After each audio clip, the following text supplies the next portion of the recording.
Okay, a couple examples here. So the true model, we have y equals x beta plus epsilon. I'm looking at uncorrelated predictors. So without loss of generality, I'm picking the first 15 to have a coefficient of 1, and the rest are all 0. And so we're looking at a p greater than n problem. So we have 5,000 predictors and 1,000 observations. And then, uncorrelated predictors, like I said, and all the errors are just normal 0, 1. OK. So here on the top, we've got LASSO. In the middle, we have ridge. And on the bottom, we have elastic net. So on the left is the solution path. So again, we're plotting the coefficients versus our, log lambda here. And then on the right, I'm doing tenfold cross-validation on a training data set. Based off of this data here. So tenfold cross-validation, if you remember, we just split our data into 10 parts, fit 10 different models where we leave out one section each time, and then predict back the MSE on the section we left out. So we're doing this 10 times. This red line here is giving us the mean of our MSE for each of those 10, and then we get one standard error bars on both sides. This vertical line here, the one on the left, is going to be the lambda that gives us the minimum MSE. And then the vertical line on the right is what's called the one standard error rule. So the general idea is that all things being equal meaning within one standard error, we choose the simpler model. So the simpler model is more regularized. So basically, if we go to this top standard error and draw a line straight across, and then we hit our mean MSE there, we go back down and choose that lambda, because that's going to be a simpler model, and we kind of say it's even. OK. So here we can look at the solution paths. The cool things I thought about this was that we have 15 true coefficients in this model, right? So both LASSO and elastic net pick off those 15 kind of right away. And we can see with ridge includes everything the whole way through, even though we know the vast majority of those things are 0. But yeah, I thought it was cool that elastic net and ridge both picked that up really well. And I'm just using plotting alpha equals 0.5 for the elastic net. So we know that ridge and LASSO both are a subset of elastic net models. So what I did here is I fit these 6 different elastic net models with alphas ranging from 0 to 1. And then for each one of those, did this tenfold cross-validation to pick a lambda using the one standard error rule. And from that, I returned back the MSE on the test data set for each one of these. So here, so as I kind of constructed this to do was that LASSO is going to do really well. Since LASSO is really good at picking up the small subset of predictors that are true, LASSO is the big winner here, and ridge does, quite poorly in comparison. Yeah? Is there like any theory or anything that says that the MSE would be sort of a continuous type function or anything like that? Because you see it's sort of just... So I didn't see anything on that. But I noticed in a lot of, so we'll see. My third example, I'll tell you now, I was trying to construct it so that elastic net was going to be the winner. And like most of the times I just ended up choosing like ridge was the best. But so in doing these, it wasn't always a monotone function or anything like that. So second example here, our true model is y equals x beta plus epsilon. So in this time, instead of 15 true predictors, we have 1,500, and the rest are set to 0. So again, we have p greater than n. So we have 5,000 predictors, 1,000 observations. And again, uncorrelated predictors, and all our errors are normal 0, 1. So we know in this case that LASSO is constrained by n, right? So since p is greater than n, LASSO can pick at most 1,000 of these predictors before the model is saturated. So again, looking at the solution paths. So we know there's 1,500 true coefficients, and LASSO, kind of starts off around 700 or so.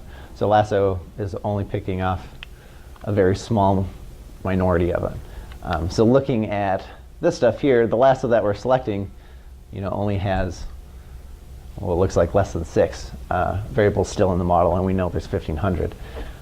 So I thought that was interesting. And then we can see ridge kind of selects all of them all the way through. And elastic net does very similar to LASSO. So again, I was trying to pick an example where ridge would win, and oops, I hit the wrong button. There we go. So here, ridge is the big winner. So just looking at alphas, I guess we kind of get the same structure. Well, I guess, so we do get a smaller value for alpha equals 0.6, but that might just be random error. But anyways, so this is an example where ridge is going to outperform lasso. Is it, for this situation, go back one slide. Like, isn't this, so lasso's downfall is that it can't select more than n predictors, right? Yes. But wasn't that something that ElasticNet is supposed to alleviate? So why, I mean. Yeah, so I mean, it's kind of strange. Well, because that was the con of ElasticNet, is that they found most of the time it only does well when it's close to ridge or it's close to lasso. So, I mean, had I picked other alphas closer to 0, we might actually find a lower MSE there. But since I'm looking at a 0.2 mesh, yeah. All right, so here's my third example. So I kind of copied an example from the ElasticNet paper. If you go take a look at that, this is one of their, well, similar to one of their simulations that they did. So our true beta here, we're only looking at 50 predictors and 100 observations, but the first 2 coefficients are 10, next 2 are 5, and then the next 2 are 1, the rest are 0.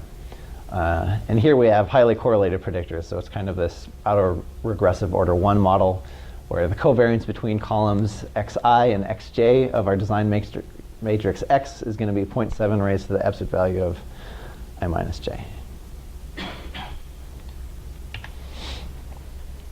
Okay, and here looking at the solution paths. So this is kind of what ElasticNet is made to do. So lasso looks a little bit, well, ElasticNet is smoothing out lasso a little bit, as we can see there. Otherwise, their solution curves look pretty similar and stuff like that. So this I thought was interesting. So lasso seems to do pretty well, but ElasticNet does model as alpha goes down until you get to ridge. So ridge does the worst, but kind of the alpha closest to ridge does the best. So yeah, here's an example where ElasticNet tends to do close to one of them, but yeah, but here ridge kind of loses out. It's pretty standard to just play with the alpha until you get one that's. Yeah, so I mean, you choose it like with cross-validation, just like you choosing lambda. Yeah. Can you go back to the solution path?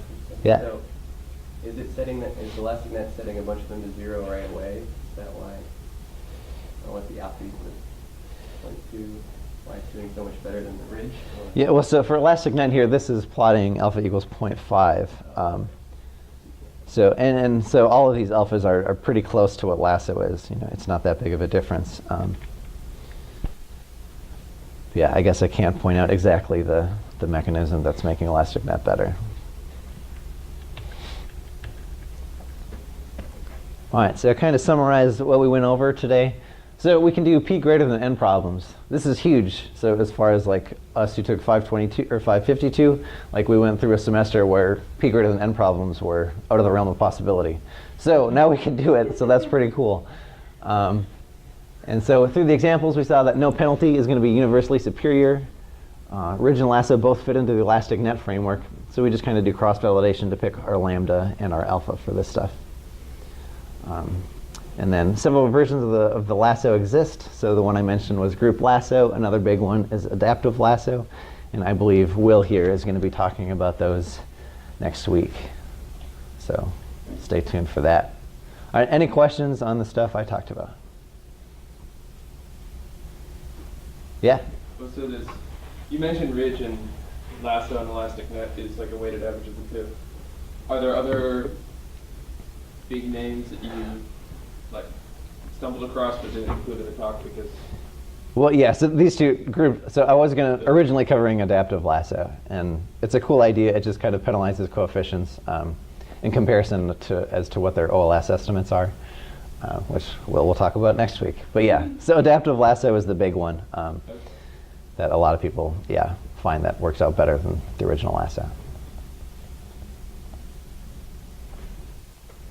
What package did you use? So I was using GLMNet. So I think that's one of the newer ones out there, but it's pretty slick because so it has its own like plot functions. So I used just the normal GLMNet object to plot these. And it's pretty nice to get, yeah, presentation ready slides, really easy. Yeah. Yeah. For the last example, do you have any kind of intuitive reasoning why elastic net is better than the others? Absolutely not. So it took me a long time to kind of construct an example where ElasticNet was the best thing. I was originally thinking to do like a p greater than n problem where we have more than n true predictors. So a case where ridge typically does well, but then have a ton of zero coefficients. And I just kept finding that ridge kept winning on that one. But yeah, so I wasn't able to find any real intuition as to one works better than the other. But either way, you'd be doing, or you should be doing cross-validation and all this stuff anyways to find your best model. Yeah. So, without knowing the beta beforehand, like, what knowledge do you use to say, I'm going to use ridge or I'm going to use lasso? Well, so it does depend on interpretability. So let's go back to this genetic data. Say we think there's only a small subset of genes or SNPs or whatever you're looking at is affecting your response, whatever that may be. So then you might want to use lasso because we saw that lasso kind of is really good at picking off the true things. So if you have a whole large section of noise and a really small section of signal, lasso is great for that because lasso is really good at picking up the true signal when you have. I guess my question is more is how would you necessarily know going in that I'm going to have a small subset of predictors that are signal and the rest are noise? Is it just based? I mean, I guess it would be background knowledge. So if you're, if you do genetics, maybe you might, have an idea that only a small handful of genes are affecting your response. Yeah. Yeah. When you were saying, when you said that you were trying to find one where, an example where the combined one was better, were you playing around with the correlation between the predictors at all? Or Yes, I was. Okay. Yeah. So I was using kind of a constant covariance between all of them at first, and I kept finding ridge was the winner, and then I switched to autoregressive, and all of a sudden ElasticNet won. So, yeah. Do you remember the other examples that they had in their paper when they were arguing why it's better? Yeah, so one of them was similar to the first example. But they had correlation in theirs. I can't remember what the results were for that one. But the paper is actually really easy to read, so I'd recommend going through it. Yeah, it's pretty well laid out.